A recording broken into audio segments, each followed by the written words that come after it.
उत्तर प्रदेश में विधानसभा की जिन 9 सीटों पर उपचुनाव हो रहा है उनमें संगम नगरी प्रयागराज की फूलपुर सीट भी शामिल है। फूलपुर में मतदान हो चुका है, अब नतीजों की बारी है। नतीजों का सभी को बेसब्री से इंतजार है, लेकिन 20 नवंबर को हुई वोटिंग में जिस तरीके से कम मतदान हुआ, सिर्फ 43% लोगों ने अपने मताधिकार का प्रयोग किया। तकरीबन 1,77,000 वोट पड़े हैं। उसने सभी प्रत्याशियों, पार्टियों, उनके समर्थकों की नींद उड़ा दी है। और जो आम मतदाता हैं, जो अपने आप को राजनीतिक विशेषज्ञ बताते हैं, वो भी थोड़ा कंफ्यूज हो गए हैं कि आखिरकार अनुमान कहां लगाएं, दांव कहां लगाएं। बहरहाल हमारे साथ इस वक्त संगम नगरी प्रयागराज के वरिष्ठ पत्रकारों का एक पैनल है। इन पत्रकारों ने फूलपुर के चुनाव को बेहद नजदीक से देखा है। कल मतदान के दिन भी पूरे दिन ये लोग फील्ड पर रहे हैं। हम जल्दी जल्दी परिचय करा देते हैं। हमारे साथ दिनेश सिंह जी हैं, हमारे साथ रणविजय जी हैं, पवन द्विवेदी जी हैं, कुंदन जी हैं, मनोज तिवारी जी हैं, विनोद पांडे जी हैं, अनंत राम कुशवाहा जी हैं और दूधनाथ पांडे जी भी हैं। सबसे पहले सबसे सीनियर दिनेश जी के पास चलते हैं। दिनेश जी, आप ने बहुत नजदीक से पूरे फूलपुर के चुनावी परिदृश्य को देखा है। अब क्या, किस नतीजे पर आप पहुंच रहे हैं, क्या अनुमान है आपका? देखिए, नटशेल में कहा जाए तो जो स्थितियां बनी हैं वोटिंग परसेंटेज कम होने की वजह से, तो ऐसा लगता है कि पूरा जो मुकाबला है वो नेक टू नेक है। डिसाइड ये करेगा कि दो फैक्टर हैं इसमें। एक तो जो सबसे ज़्यादा वोटर माना जाता है दलित का, उस दलित वोटर्स की शिफ्टिंग कहाँ होती है, नंबर एक। क्योंकि जो प्रत्याशी शुरू में बसपा ने दिया था उसे 2 महीने बाद बदल दिया गया, जिसके बाद में जो बसपा का कोर वोटर है वो असमंजस में पड़ गया। तो सवाल ये है कि असमंजस में जो वोटर पड़ा है वो कहाँ शिफ्ट होता है। दूसरी बात यह है कि हर विधानसभा चुनाव में, खासकर उपचुनाव में जो होता है, उसमें फ्लोटिंग वोटर्स का बहुत रोल होता है। 4 से 6% अगर मान लिया जाए ये फ्लोटिंग वोटर है, तो यही तय करता है कि कौन जीत रहा है और कौन नहीं जीत रहा है। तो जब मेरी अपनी जो मान्यता है कि कहीं ना कहीं दलित वोटर्स और ये फ्लोटिंग वोटर है, यही डिसाइड करेगा कि ये सीट कहाँ जाएगी। लेकिन अभी नेक टू नेक फाइट दिख रही है। ये स्पष्ट नहीं हो सकता है कि सीट अभी किसकी तरफ एज में है। लेकिन ये बताइए कि आप तो लगातार फूलपुर में गए हैं, वोटिंग भी आपने सुबह से शाम तक कवर की है। आपको लगता क्या है कि पलड़ा किसका भारी हो सकता है? हाँ, देखिए, पलड़ा भारी होने की अगर बात है तो जो कई बार ऐसा होता है जो ग्राउंड में दिखता है वो होता नहीं है। क्योंकि जो आजकल का वोटर है वो बहुत खुलता नहीं है। जी, आप बिल्कुल सही करें। देखिए, 2-3 चीज़ें हैं। एक तो जो दिखता है वो होता नहीं है। दूसरा, जो बाई इलेक्शंस होते हैं उसका जो वोटर होता है उसका मूड भी अलग होता है। वो चीज़ों को सीरियसली नहीं लेता है। आप भी समझ रहे हैं कि समाजवादी पार्टी के लिए बहुत ही इम्पोर्टेंट बाई इलेक्शन नहीं है और सत्तारूढ़ पार्टी के लिए बहुत बाई इलेक्शन इम्पोर्टेंट नहीं। सबसे बड़ी बात ये है कि जो हमारा वोटर है वो भी समझ रहा है कि ये बहुत इम्पोर्टेंट इलेक्शन उसके लिए नहीं है। तो इस वजह से जो लोग निकले हैं बहुत कमिटेड लोग हैं। कहीं ना कहीं वो पूरी तरीके से कमिटेड है। उन्होंने पहले से तय कर रखा है कि इसको जिताना ही जिताना है या इसको नहीं जिताना है। तो ऐसे में प्रयागराज का तो ऐसा मिजाज रहा है कि कई बार लोग जिताने के लिए, हराने के लिए भी वोट करते हैं। वो हेमवती नंदन बहुगुणा से लेके मुरली मनोहर जोशी तक के चुनाव को हम लोगों ने देखा है। आप सही कह रहे हैं। और कई बार हम ये भी जोड़ना चाहेंगे उसमें कि तीसरा फैक्टर भी एक साथ में आता है। आपने जैसे कहा कि कई बार हराने के लिए, जिताने के लिए भी काम करते हैं। कांग्रेस का जो बागी प्रत्याशी है वो क्या कर रहा है आप भी जानते हैं और सारे लोग भी जानते होंगे कि वो जीतने नहीं आया है, लेकिन किसी को जीतने नहीं देंगे इसके लिए जरूर आया है। और कल जब जिस समय वोटिंग हो रही थी, 4-5 पोलिंग बूथ पे हम लोग गए, वहाँ हमने देखा कि ताज्जुब था हमको कि समाजवादी पार्टी के बस्ते में जितने लोग थे उससे कहीं ज्यादा सुरेश चंद्र यादव के बस्ते में थे। ये क्या बता रहा है? तो ये असमंजस की स्थिति बता रही है। भीतरघात का सामना तो दोनों बड़े उम्मीदवारों को करना पड़ा है। अब कौन कितना डैमेज कंट्रोल कर पाता है ये देखने वाली बात होगी। हमारे साथ मनोज तिवारी जी हैं। मनोज जी, ये बताइए, साइकिल दौड़ेगी या फूलपुर में कमल का फूल खिलेगा? सर, केवल 43.44% वोटिंग हुई है, इसलिए ये तो नहीं कहा जा सकता कौन दौड़ेगा।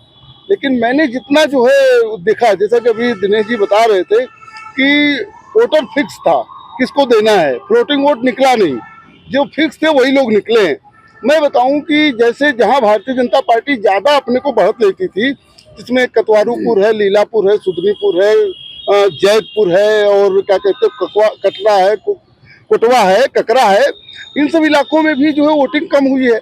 तो समाजवादी पार्टी का खेमा जहां माना जाता है वहां भी वोटिंग कम हुई है। इसलिए ऐसा नहीं कहा जा सकता। मेरा एक आंकड़ा है, जो मैंने एक आंकड़ा लगाया है, 1,76,000 वोटिंग हुई है, उसमें से 10% और तो बहुजन समाज पार्टी को मिल ही रहा है। उसके बाद जो है, जो और निर्दल है, आजाद समाज पार्टी है, ये है, उनको जो है 6,000 से 65 वोट मिलने का अनुमान है। 1,53,000 वोट बचेगा, उसमें से जो है 48% वोट एक पार्टी को मिलेगा। वो कौन सी होगा? पार्टी होगी? अब इसका खुलासा सर कैसे कर दें, और एक पार्टी को 52% वोट मिलेगा।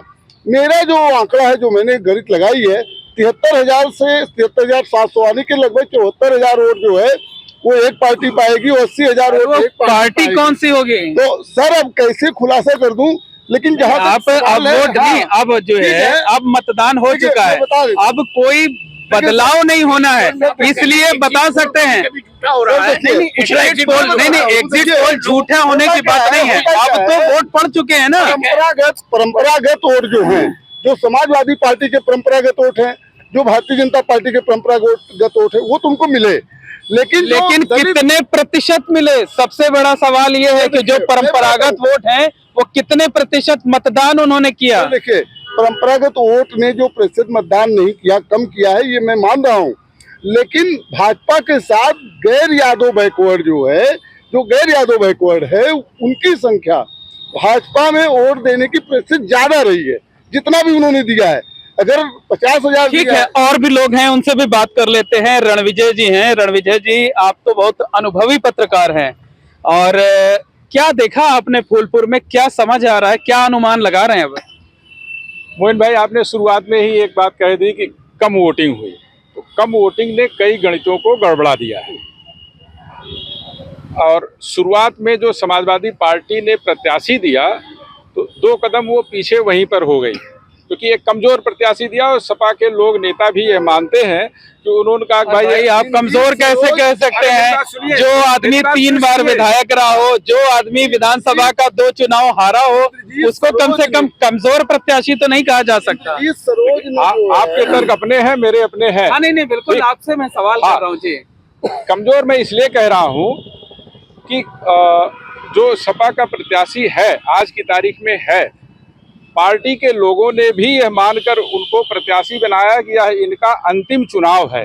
जो दूसरे मजबूत कई दावेदार थे, जो मजबूत दावेदार थे, उनको सपा ने अलग करके इनको इसलिए प्रत्याशी बनाया कि यह अंतिम चुनाव है, लड़ लें, हारे या जीते जो भी हो, अंतिम चुनाव है, लड़ लें। इसके पहले क्योंकि वह जीत चुके हैं। अब जब तो वोटिंग हो चुकी है, अब वोटिंग हो गई है, हो गई, अब आप किस नतीजे पर पहुंच रहे हैं, ये बताइए। देखिए, किसी नतीजे पर आप नहीं पहुंच सकते।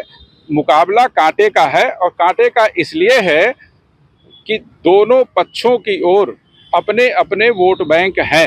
जो मैंने वहां देखा, जो लोगों से बातचीत। एज किसको है? एज किसको है? भाजपा को है। भाजपा को है।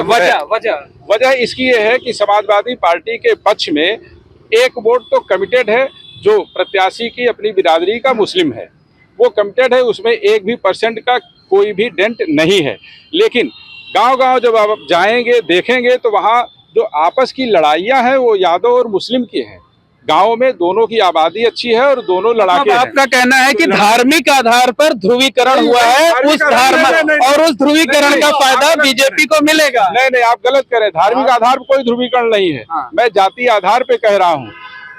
समाजवादी पार्टी ने SC में वोटों में जितना डेंट किया होगा, भाजपा के प्रत्याशी ने जो मुस्लिम यादव की लड़ाई होती उस इलाके में, तो उतना ही डेंट सपा को यादव वोटों को हासिल करके किया। ठीक, लेकिन कई लोग तो लेकिन कई लोग जल्दी से लोकसभा चुनाव के दौरान जो 2-3 फेक मुद्दे उठाए गए थे, वह इस विधानसभा चुनाव में नहीं चले, वही सपा को नुकसान है। बिल्कुल, चलिए और लोगों से भी बात कर लेते हैं, और आप लोगों से अनुरोध करेंगे कि जल्दी जल्दी थोड़ा शार्ट में अपने उत्तर दीजिएगा। अनंतराम कुशवाहा जी, बताइए, आप तो वहीं से सटी हुई नजदीक सीट पे रहते हैं, वहां के वोटर भी हैं, जो है वो क्या कुछ देखा फूलपुर में, और अब क्या अनुमान आप लगा रहे हैं? देखिए, जहाँ तक अनुमान की बात है कि कौन जीत सकता है, कौन हार सकता है, ये तो कहना बहुत कठिन है, क्योंकि जिस हिसाब से वोट का प्रतिशत कम हुआ है, वो कहीं कहीं दोनों के लिए घातक है, और विशेष तौर से सत्ता पक्ष के लिए। जबकि इतना प्रचार और प्रसार किया गया था, उसके बाद भी मत प्रतिशत का न बढ़ना ये कहीं न कहीं संदेह के घेरे में है।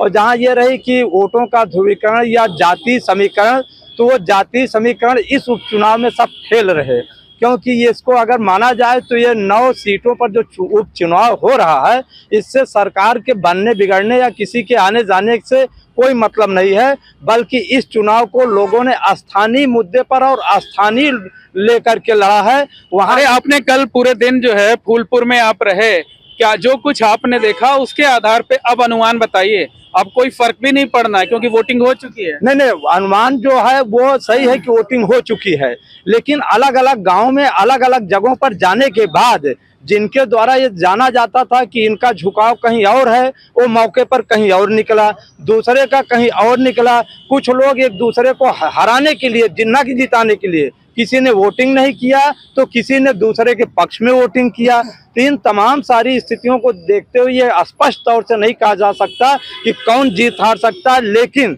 जो लड़ाई है वो बहुत ही कांटे की है और बहुत नजदीकी जो है वोट। एज अगर देना हो तो एज किसके पक्ष में हो सकता है? मुझे जो स्थिति वहां दिखाई पड़ी लोकल और मतलब वैसे स्थितियों को देखकर कहीं कहीं समाजवादी पार्टी मजबूत हैसियत में है। बिल्कुल, देखिए भीतरघात दोनों पार्टियों, दोनों उम्मीदवारों की तरफ से हुआ है, लेकिन ज्यादा किसकी तरफ से हुआ है ये समझना होगा। पवन भाई ये बताइए कि आप तो यहाँ से लेके अयोध्या तक कवर करते रहते हैं, आप भी कल पूरे दिन फूलपुर में थे, आपका अनुमान क्या है? मतदान के दौरान मतदाताओं से सिर्फ 2 बातें पूछी गई, भाई क्या स्थिति है आप लोग। जो लोग खुश हो कहे सुशासन है, हम सरकार के पक्ष में, तो भाजपा के समझा गया। लेकिन अधिकतर लोगों ने कहा, नाराजगी जताई, पर्चा आउट हुआ और सारे मुद्दे कानून व्यवस्था फेल है, जो गरीब बेचारे उनका इनकाउंटर हुआ। इससे लगा कि लोग सपा के मतदाता है। तो इस बार जो सबसे बड़ी मतलब जो वोटर हैं वो इस बार उनका मिजाज बदल गया, अब लोग खुल के नहीं बताते हम किसके साथ हैं। जो बता दें कि बहुत विकास हो रहा है, बहुत अच्छी सरकार चल रही है, मतलब वो सत्ता पक्ष के साथ हैं, और जो बताएं कि बहुत महंगाई है, बहुत बेरोजगारी है, पेपर लीक हो रहा है, वो विपक्ष के वोटर हैं। जी, लेकिन यहाँ पे बीजेपी के लिए बड़ी चुनौती है, जनरल मतदाता कम निकले हैं, सबसे बड़ी बात। और सपा भी पिछला जो लोकसभा चुनाव हुआ है उसमें करीब 18,000। ये बात आपकी सही है कि जो सवर्ण वोटरों वाले बूथ थे उनमें जो है सन्नाटा पसरा रहा, लेकिन हमने किसी एक ऐसे बूथ पर भी लाइन लगी हुई नहीं देखी जो यादव और मुस्लिम बाहुल्य कहे जाते हैं, जहां लंबी लाइन लगी रहती थी। यानी उस वर्ग के जो वोटर हैं उनके अंदर भी निराशा थी, उत्साह नहीं था। देखिए, यादव मुस्लिम कितना भी बीजेपी या जो भी कहे कि हमारे हैं, वो आज सिर्फ अखिलेश यादव, मुलायम सिंह यादव को चेहरा देखते उनको कोई तोड़ नहीं सकता। आपस में अगर उनकी दुश्मनी हो तो भी वोट साइकिल को ही देंगे। और दूसरी बात जहां तक है कि पटेल जैसे अभी प्रवीण पटेल को से करीब 2400-2500 से, यही मुस्तफा सिद्दीकी 2732 वोट से, और यही करीब 1-2 साल बाद जो है आप देखिए कि करीब 18,000 वोटों से, दोनों में कितना अंतर है। जो देखिए हार जीत बहुत बिल्कुल, हर चुनाव का मिजाज अलग होता है और हर चुनाव में अलग पैटर्न पे वोट पड़ता है। जल्दी 2 और लोग हैं। कुंदन जी, बहुत संक्षेप में बताइए क्या कहें। जहाँ मेरा मानना है कि फूलपुर में जीत फैक्टर जो है यादव पटेल होते हैं, और यादव पटेल अगर यादव कहाँ जाएंगे, पटेल कहाँ इस बार गए, ये क्लियर है, यही स्पष्ट खुली किताब है। नहीं, ऐसा नहीं है। हाँ। आप ये नहीं कर सकते, हम तो मानते हैं कि खुली किताब है। नहीं, ये नहीं कर सकते कि यादव सब चले गए सब सपा में। हाँ। ऐसा नहीं है, या पटेल सब चले गए बीजेपी में, ऐसा नहीं है। जब अगर ये लोगों ने अपनी वोट को कायदे से पकड़ी होगी तो वो जीतता है, लेकिन मामला 50-50 का है। आपका अनुमान क्या कहता है? हमारा अनुमान 50-50 का है।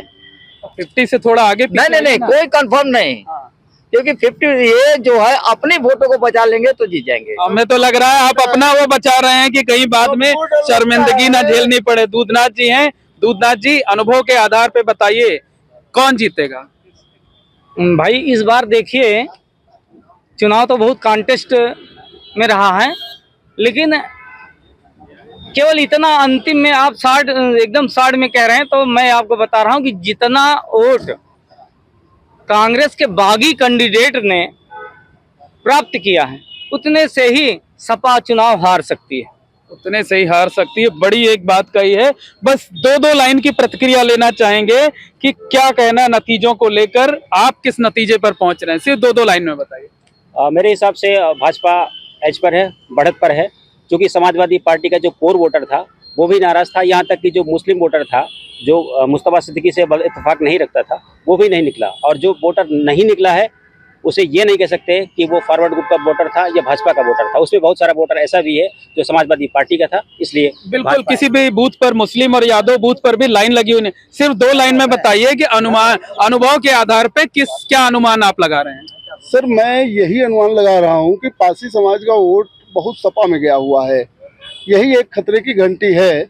और नहीं तो जो है क्या कहते हैं कि क्लियर नहीं कहा जा सकता है कौन जीतेगा। मैं भी एक पत्रकार हूँ, सबसे मेरे संबंध हैं और जो है क्या कहते हैं नहीं, अब तो वोट पड़ चुके हैं ना, 2 लाइन में बताइए। वोट पड़ चुका तब भी कोई नहीं कह सकता कौन जीतेगा। अब ठीक है रणविजय भाई आप बताइए, 2 लाइन में बताइए क्या कहना है? मोइन भाई, आज की तारीख में कोई भी व्यक्ति यह नहीं कह सकता कि यही प्रत्याशी जीतेगा, यही पार्टी जीतेगा। कोई भी जीत सकता है, कोई भी जीत सकता है, 2 में से ही। हाँ, क्योंकि हार जीत जो होनी है वो 2-2.5-3 हजार वोटों में हो जाएगी। इतना ऐसा नहीं लगता कि इतना नजदीकी मुकाबला होगा। आप बताइए, 2 लाइन में बताइए क्या हो सकता है? देखिए मैंने पहले भी कहा कि कुछ भी हो सकता है, लेकिन बहुत जो है ज्यादा वोटों के मार्जिन से जीत हार नहीं होगी। लेकिन जो मैं पहले भी कहा, आप भी कह रहे हैं कि रुझान जो था वो तमाम समीकरणों को देखने के बाद कहीं न कहीं समाजवादी पार्टी की स्थिति मजबूत है। 2 लाइन में बताइए। इस बार स्थिति स्पष्ट है। जब दोनों तरफ से वोटिंग उनके मतदाता कम निकले हैं, जब मतदाता कम निकले हैं तो नेक टू नेक लड़ाई है। बस वही जो मैंने पहले बताया कि जो बागी कैंडिडेट कांग्रेस का है वो जितना वोट कितना वोट काटता है वो उस पर डिपेंड करेगा। ये बताइए, इस चुनाव में केमिस्ट्री तो नहीं समझ में आई, अंगणित कुछ समझ में आ रही है क्या? हाँ समझ में आ रही है। जनता ने विकास को वोट दिया है, इसका मतलब जीत आप समझ सकते हैं कि विकास किसने किया हुआ है। मतलब वो जैसा अभी पवन भाई बता रहे थे वही बेरोजगारी पर भी वोट दिया है, महंगाई बेरोजगारी पर वोट दिया है, तो कौन जीतेगा? जाहिर सी बात है। मुझे लग रहा है कि बीजेपी से ज्यादा किसी ने रोजगार दिया नहीं। अच्छा कौन सा नौकरी दे दी? कौन सा कितनी फैक्ट्री लगवा दिया? सेक्टर में नहीं दिया। फूलपुर में कितनी फैक्ट्री लग गई? बताइए, फूलपुर में कितनी फैक्ट्रियां लगी हैं? फूलपुर का मुद्दा कर देखेंगे, एम्स कितने हैं? वरुणा का शोक, वरुणा नदी वहाँ के लोगों को बर्बाद कर रही है। किसानों को बाढ़ आती थी, वहाँ पे वायु प्रदूषण सबसे ज्यादा था। चलिए पत्रकार साथी आपस में झगड़ा ना करें। पवन भाई 2 लाइन में बताइए। देखिए हमें जो लग रहा है कि सपा भारी पड़ रही है, हो सकता है कि 100% सपा सीट निकाला जाए। लोकसभा का भी जो चुनाव हुआ था उसमें 403 सीटों में से 181 सीटों पे बढ़त थी, जिसने हमारी फूलपुर भी 18 बिल्कुल 18,000 की बढ़त थी। जो है कुंदन भाई 2 लाइन। अगर बेरोजगारी रोजगार पर मतदान हुआ होगा तो सपा भारी हुआ क्या होगा? आप वहाँ घूम के आए हैं, क्या बात की? हुआ है। हाँ, छात्रों ने, आप इशारा कर रहे हैं कि ये बेरोजगारी पर भी मतदान किया है। ऐसी नहीं है कि रोजगार मुद्दा नहीं रहा, रोजगार मुद्दा था।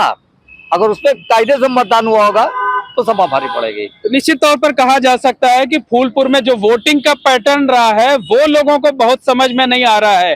वोटरों की, प्रत्याशियों की, पार्टियों की केमिस्ट्री क्या है वो लोग अनुमान नहीं लगा पा रहे हैं। इसी वजह से जो अंगणित है वो खुल करके सामने नहीं आ पा रही है। बहरहाल फूलपुर को लेकर जो पत्रकार हैं, जो एक्सपर्ट हैं, चुनावी राजनीति के जानकार माने जाते हैं, वो भी दावे के साथ कुछ भी नहीं कह पा रहे हैं। उनका कहना है कि यहाँ पर मुकाबला जो है वो बेहद कड़ा है, बेहद टफ है। ऐसे में जीत का सेहरा किसी के सर भी बन सकता है।